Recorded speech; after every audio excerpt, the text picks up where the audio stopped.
Bom, o que eu pensei em preparar aqui para vocês? Tá? Eu sou um cara que faz muito esse tipo de análise que o Saboia fez, né, de conjuntura do mercado de trabalho, tentar entender o que está acontecendo no mercado de trabalho, diagnósticos e tal, mas motivado aí pelo título da Liga, eu falei, eu vou me aventurar num terreno que para mim é mais difícil, né, que é falar de políticas propriamente ditas, né. Então, vou me apoiar aqui num esforço que a gente fez recentemente para ajudar um grupo técnico da Casa Civil, na época que eles estavam começando a pensar na proposta de reforma trabalhista, né, e para dar suporte ao que depois virou a reforma trabalhista, né, mas, enfim, teve vários passos aí no meio do caminho. E aí, na época, como a gente começou a discutir, Ministério do Trabalho também presente e tal, a grande questão que vinha é que era assim, havia um sentimento que para a sociedade não era óbvio que precisava ter uma reforma trabalhista. Tá? Então, a primeira coisa que eu coloco já no título é isso. Tá? Naquela época, ou hoje, enfim, o Brasil precisa de uma reforma trabalhista, tá? Porque está cortado, mas tem um ponto de interrogação ali. Tá? Isso não é uma afirmação, não, é uma pergunta. Tá? Claro. Desculpa aí. Bom, então, um pouco por aí. E aí o que eu...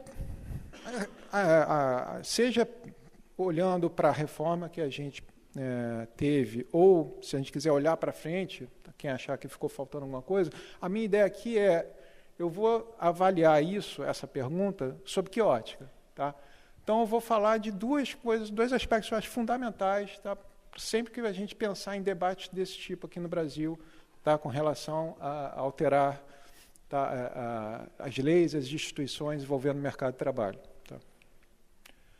Bom, então, motivo 1, tá, que eu acho muito importante aqui no Brasil, que é tentar melhorar a qualidade das relações trabalhistas que a gente tem aqui no Brasil. Tá. E...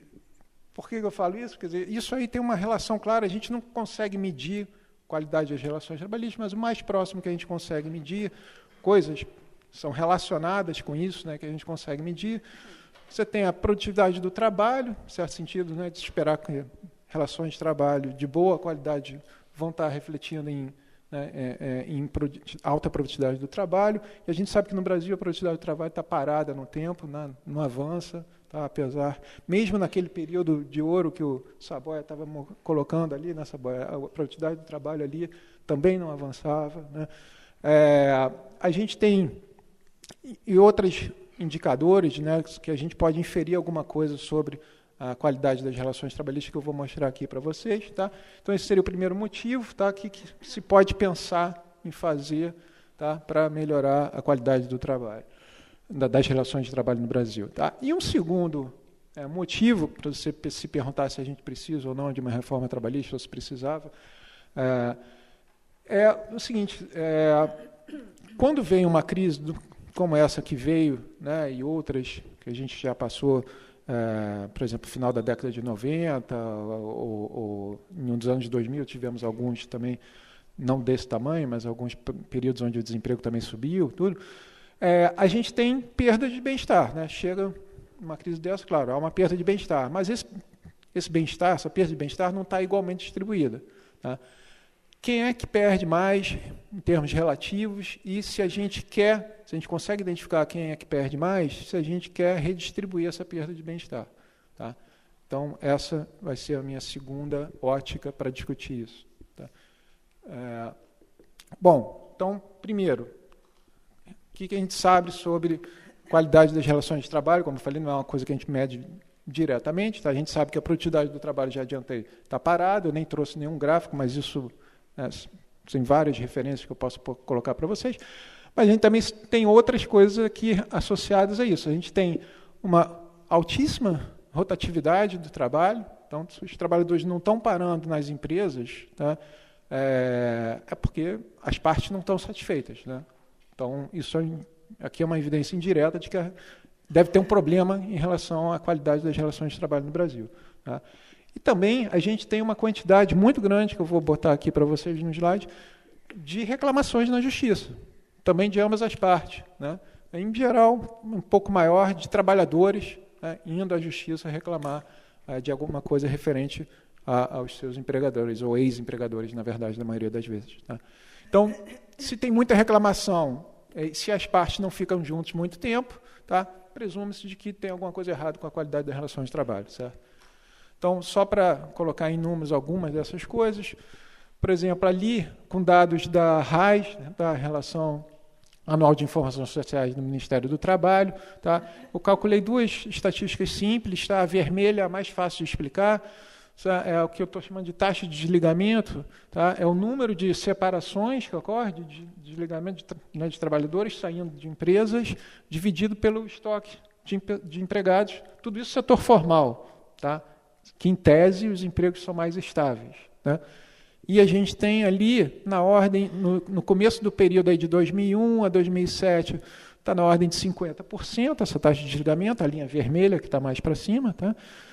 E depois, até 2014, tá? Você vai para 60%. Tá? Eu nem entrei de propósito em 2016, 2017, que são os anos que a gente tem essa crise, né? Para dizer o seguinte, a gente já tinha problemas antes da crise. Tá? Essa é a mensagem que eu quero colocar aqui para vocês. Tá? E embaixo a gente tem o que eu estou chamando de uma taxa de rotatividade. Tá? Como é que essa taxa de rotatividade é computada? Eu vejo o seguinte, em cada empresa, tá, você tem pessoas que são admitidas e desligadas. Tá? Eu pego, então, o mínimo dessas duas quantidades. Tá? Então, se numa empresa você admitiu 3 trabalhadores e desligou 2, tá? Eu vou dizer que 2 trabalhadores, a taxa de rotatividade vai ser 2 dividido pelo estoque de trabalhadores da empresa. Tá?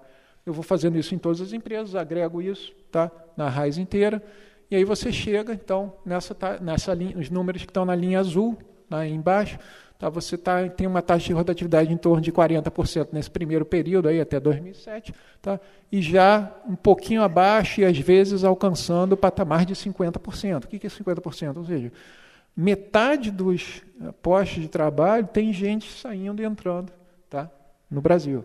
É muita coisa. Bom, e aí a última evidência que eu estou falando aqui para dizer que as relações, a gente tem um problema sobre a qualidade das relações de trabalho, são a quantidade de reclamações que a gente recebe pela Justiça do Trabalho, tá? Juntando primeiro, segundo, terceiro grau, né? Por períodos aí. Né? Então, esse número é o número médio anual, quer dizer, cada número, na verdade, tem uma janela de 5 anos, tá? Então, eu estou colocando como se fosse uma taxa anual, tá?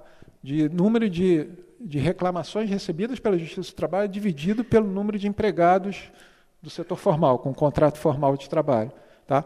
A gente tem, então, vamos pegar o período aqui de 2006 para cá, 9, para cada empregado a gente tem 9 reclamações no ano. Entendeu? É muita coisa. Não tem, assim, a gente fala, às vezes, tem críticas sobre o funcionamento da justiça, mas não tem como a coisa andar rápido com esse volume. Né? Você pode ter a estrutura, é um negócio inacreditável. É um negócio assim, é um fluxo absurdo. Então, essas foram as evidências para assim, apontar para vocês, olha, deve ter alguma coisa errada nas relações de trabalho do Brasil. Tá? Agora, uma coisa interessante é o seguinte, dessas reclamações, tá, grande parte delas acontecem depois do vínculo ter se encerrado. Tá? Os trabalhadores vão procurar a Justiça do Trabalho depois do vínculo ser encerrado, e ali tem uma tabela, não vou passar por todos esses números, tá? O percentual de cada motivo onde a gente consegue classificar as reclamações. Tá? Lá, aquele primeiro item lá com disparado em primeiro lugar, né, 44%, são coisas relativas a verbas rescisórias, e tem outros itens ali que estão na parte de cima da tabela que também falam de coisas que acontecem após a rescisão. Tá? Então, enfim, dado isso, tá? Eu queria colocar aqui para vocês alguns pontos que eu acho que podem ajudar a gente a entender, tá, esses problemas que a gente tem na qualidade das relações de trabalho aqui no Brasil. Tá? Primeira coisa, tá, eventualmente a gente pode ter que eu estou chamando um risco da gente estar tendo interrupções prematuras, ou seja, trabalhadores que saem da empresa de forma prematura por haver incentivos financeiros para ambas as partes que eu vou colocar aqui. Tá? A gente pode ter um problema de ausência de representação dos trabalhadores, tanto dentro quanto fora da empresa, tá? Que dificulta o diálogo entre o trabalhador e o seu empregador. Tá? E aquilo que eu falei, o volume na justiça do trabalho é tão grande que acaba implicando numa velocidade lenta, né, de julgamento. Tá? E eventualmente essa demora no julgamento pode comprometer, tá, a relação de trabalho no sentido do empregador usar isso, tá, a seu favor e, na verdade, contra a qualidade da relação trabalhista. Tá? Bom, primeira questão da representatividade dos trabalhadores. Tá? A gente tem, usando dados dos sindicatos, do Cadastro Nacional de Entidades Sindicais do Ministério do Trabalho e da PNAD, tá? A gente consegue ver, vamos ver só as últimas duas barras aqui, que você tem, para cada sindicato, tá, abrange cerca de 10 mil trabalhadores, 9.900 trabalhadores, tá, dos quais cerca de 1.600 estão filiados. Tá? Então, não é uma abrangência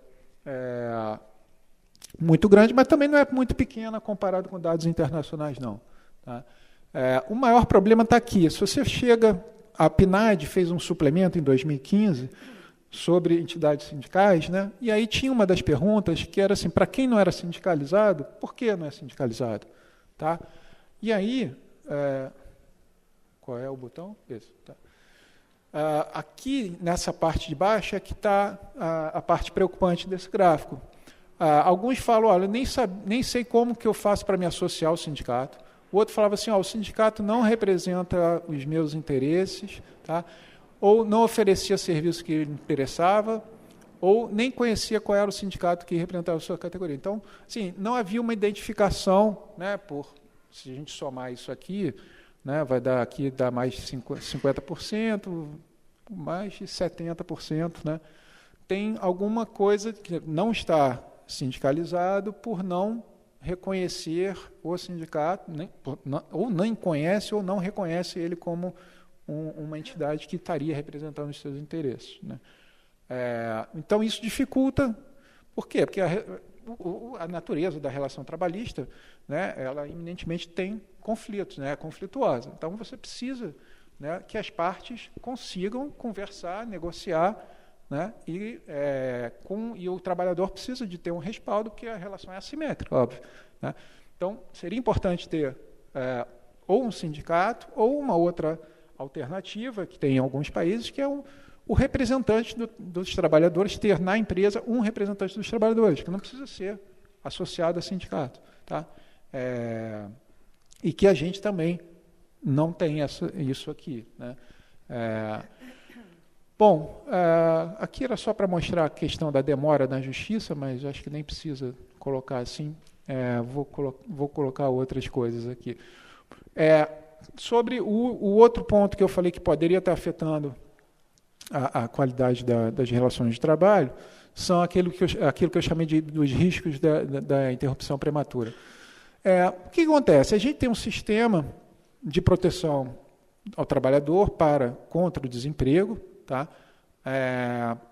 Que hoje em dia ele não é muito abrangente, porque ele se restringe ao setor formal. Hoje em dia sempre foi assim, mas, como o Saboia falou, aqueles 40%, né, que tem carteira de trabalho é que tem direito a alguma segurança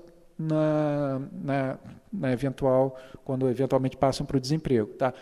Quais são? Basicamente tem vamos colocar assim, 3 instrumentos nesse sistema de proteção ao desemprego, tá? Aviso prévio, tá? Multa por demissão associado, tá, ao FGTS, que é uma conta individual, parte do seu salário enquanto você está empregado vai para uma conta, né, e quando você perde o emprego, você pode pegar o saldo dessa conta e o empregador ainda paga uma multa que está associada ao saldo dessa conta. E você tem o seguro-desemprego. Tá? O que pode estar acontecendo? Tá? E não tem uma evidência de que isso é fato, a gente não pode dizer isso, mas assim, por isso que eu coloquei ele risco. Né? O trabalhador, a única coisa que é fato é o seguinte, essa conta do FGTS, até 2017, ela era subremunerada. Tá? O rendimento dela era muito pior do que qualquer alternativa que você possa imaginar de rendimento, inclusive caderneta de poupança, qualquer coisa mais conservadora, que tem um rendimento baixo, mesmo isso, tá, renderia muito melhor do que o dinheiro que fica parado na conta do FGTS. Tá? Então, o trabalhador, por um lado, está olhando aquele dinheiro e fala assim, poxa, se eu conseguisse colocar a mão nesse dinheiro, eu conseguiria fazer ele render mais, ou já satisfaria alguma necessidade que eu tenho para agora mesmo. Né? E alguns empregadores podem, eventualmente, estar vislumbrando o seguro-desemprego em seu benefício. O que eu quero dizer com isso? Existem evidências anedóticas, é difícil da gente mostrar isso com estatísticas oficiais, mas que o empregador, eventualmente, vai pedir vai colocar o empregado para fora, vai demitir ele, mas vai falar assim, não, continua trabalhando aqui informalmente, usa o seu seguro-desemprego para você se remunerar, eu eventualmente até complemento isso, tá? E depois você te contrata de novo. Tá? Então, em ambas as maneiras, tá? Se o trabalhador quiser forçar sua demissão para poder pegar o FGTS, ou se o empregador fizer esse jogo com o trabalhador para se beneficiar do seguro-desemprego, tá, você vai estar certamente enfraquecendo, isso vai vir em detrimento, tá, da qualidade das relações trabalhistas. Tá? E aqui só um número para mostrar para vocês um indício de que essas coisas podem acontecer. Tá? Por exemplo, esse gráfico aqui, tá, que ele mostra? Aqui você tem meses, tá, número de meses aqui nesse eixo, tá? E ele mostra aqui o percentual, tá, de trabalhadores, tá, que após um desligamento involuntário, tá, de serem, né, demitidos, tá, eles se reempregam em outra empresa, tá, em outro CNPJ. Tá? Então, o que acontece? Você tem muita gente que provavelmente já estava, que se reemprega rápido, tá, até no mesmo mês ou um mês depois, né? Isso vai caindo, mas quando chega no 6 meses, que é o tempo que esgota o benefício do seguro-desemprego, ele tem uma subidinha aqui, né, que de repente isso é uma evidência da literatura, intensifica a busca, né, quando está vendo que vai esgotar o seguro-desemprego. Ok. Agora, olha para cá. Agora é o tempo de reemprego, tá, de novo, desligamentos involuntários, mas quando o trabalhador se reemprega na mesma firma. Né? E olha só, uma subida enorme. Né? Aqui, se ele volta para o mesmo reemprego, não tem necessidade de você coincidir no 6. Tá? E só para aqui de baixo é quando o desligamento é voluntário. Né? Aí não tem nada que acontece em torno de 6 meses. Tá? Então, parece que tem alguma coisa ali acontecendo envolvendo, tá, o recebimento do seguro-desemprego. Tá? Bom,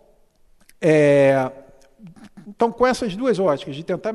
Primeiro, eu falei por enquanto só do primeiro motivo, só a primeira coisa, que era tentar melhorar a qualidade do emprego. Como é que a gente pode avaliar a lei onde tinha os principais pontos da reforma trabalhista? Né? Bom, ela tentou valorizar a negociação coletiva, tá? Tentou ver a questão da representação no local de trabalho, né? Tornou obrigatório ter um representante em empresas com mais de 200 empregados, tá? Alterou o desenho do financiamento dos sindicatos, tá? Para tentar fazer com que os sindicatos se interessassem mais em ir atrás dos trabalhadores e se mostrar que representa os trabalhadores, porque ele agora depende do financiamento voluntário dos trabalhadores não tem mais o financiamento, a parte obrigatória do financiamento, né?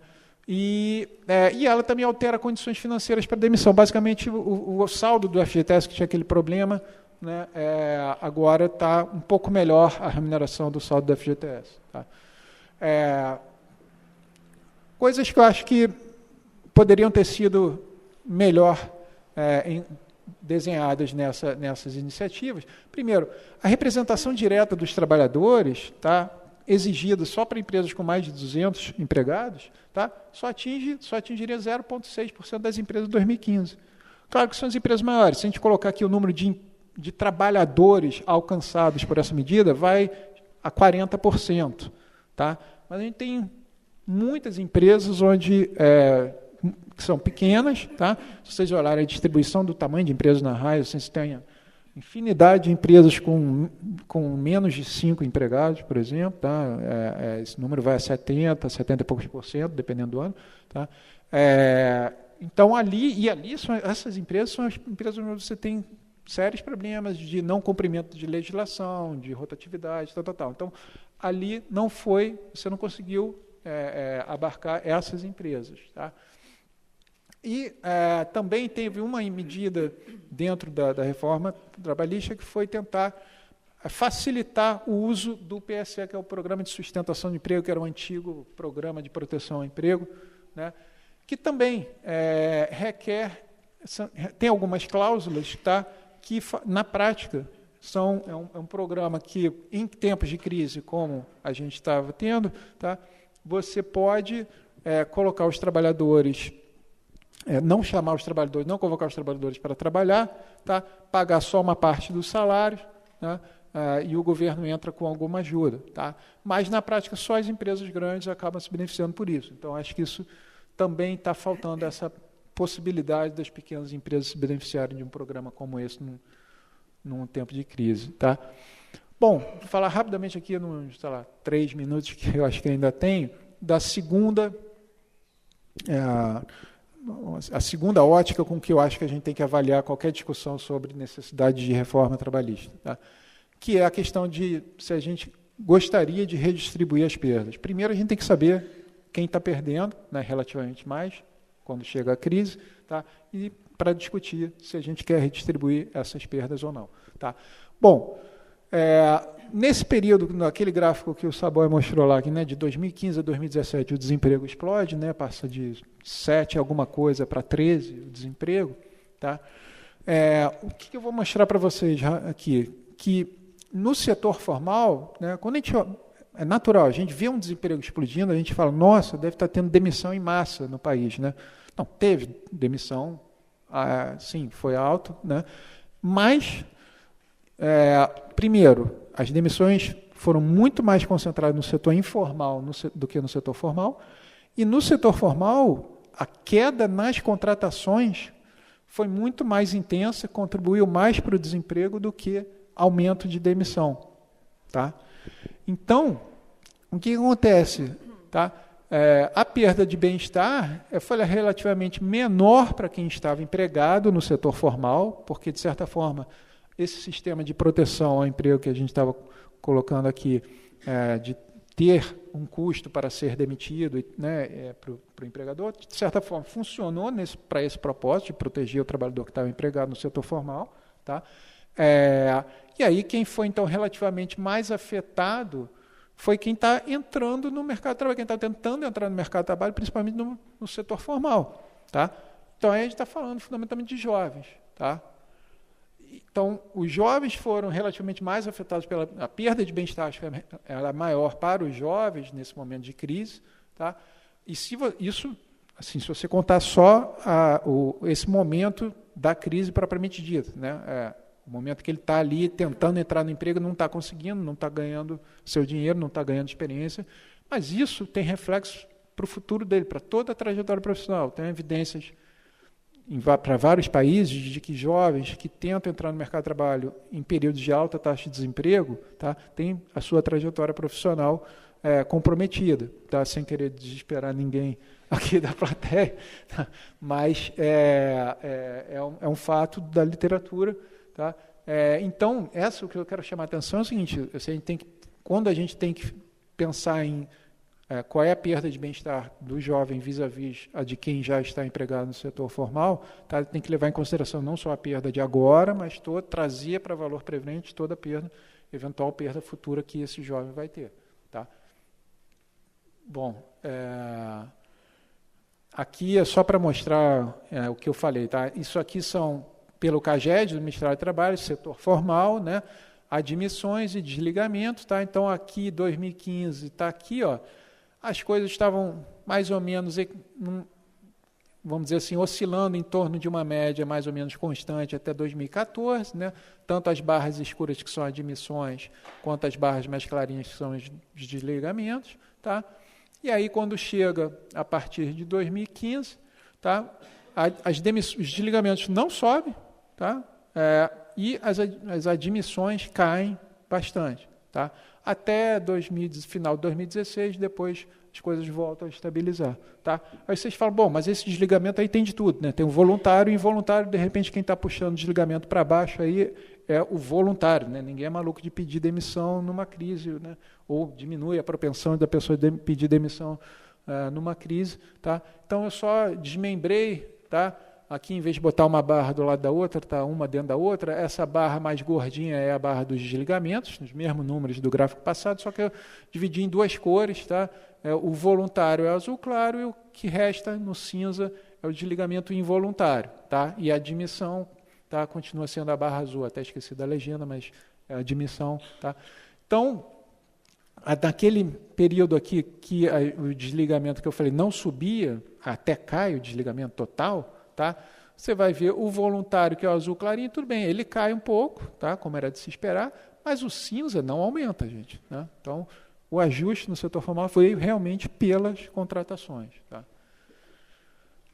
Bom, eu tinha alguma coisinha para falar de salário mínimo, mas deixa para lá, no debate a gente pode colocar, só fazer uma propaganda. Um pouco do que eu mostrei aqui para vocês tá baseado em 2 publicações do IPEA, tá? Tem um livro, um capítulo que a gente contribuiu sobre instituições trabalhistas e produtividade do trabalho. Tá? Saiu esse ano esse livro, tá aqui o link para quem quiser acessar. E o IPEA edita um boletim para analisar especificamente a questão da conjuntura do mercado de trabalho. Tá? A gente já está fazendo agora o número 66 desse boletim.